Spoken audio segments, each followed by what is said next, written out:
Before I move on to the timeline, I promised that I would show you how to create a perfect square or circle. So first I'm just going to delete these layers by selecting them here in the composition panel and just deleting them. To create a perfect square, take the rectangle tool, and then while you have it selected, just click the shift button. And you can see that as I drag out, I create this square. You can see that it's being created from this upper left corner.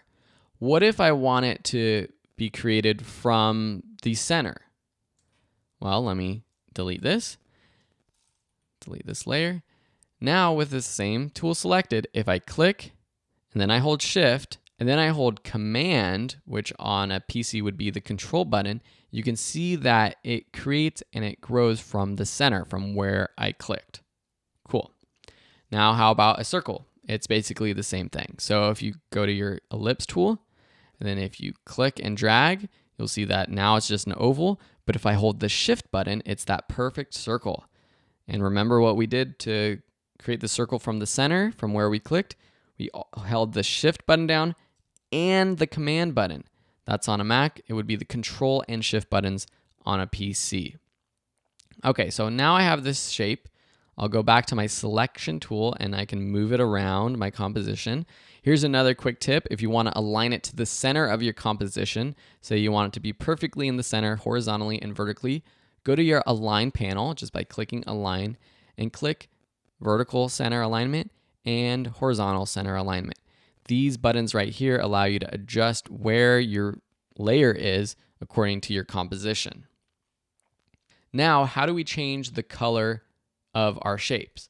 Well, there's this fill button up here. So with this shape layer selected, I can click the fill color right here and I can now change it.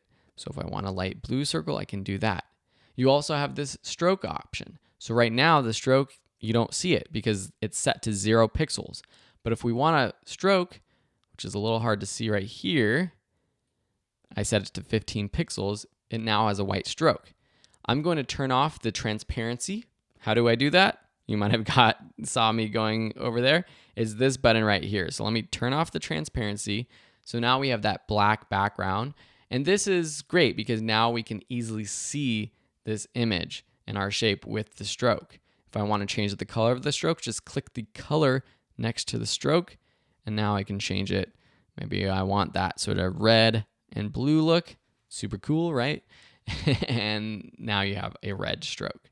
So those are just some basic things to know about using the shape tool, how to align layers to the center. And now in the next lesson, we're going to be going over more of the options down here in our timeline.